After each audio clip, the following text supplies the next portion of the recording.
జరుగుతాయి. గతంలో ఆర్కే గారు ఏం చేయలేదు, ఎమ్మెల్యే ఏం చేశారమ్మా ఆయన? ఏం చేశారు? ఆర్కే గారు ఏం చేయరు కూడా, ఫ్యూచర్లో కూడా. మరి ప్రజలకు ఎవరు చేశారు అయితే అక్కడ మంగళగిరిలో? మంగళగిరిలో ప్రజలు చేసింది ఆ 5 సంవత్సరాలు ప్రతిపక్షంలో ఉన్నప్పుడు చేసింది కూడా లోకేష్ గారే.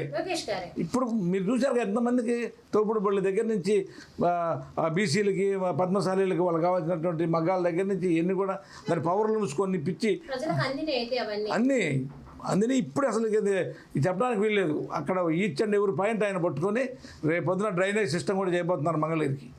డ్రైనేజ్ సిస్టమ్ ఒక పక్కన అబద్ధం. మీరు చూశారు జనసేనలో ఉన్నటువంటి చిల్లపల్లి శ్రీనివాస్ గారికి వాళ్ళు ఇది కూటమి న్యాయాన్ని పాటించి ఆయనకు పదవి ఇప్పించారు.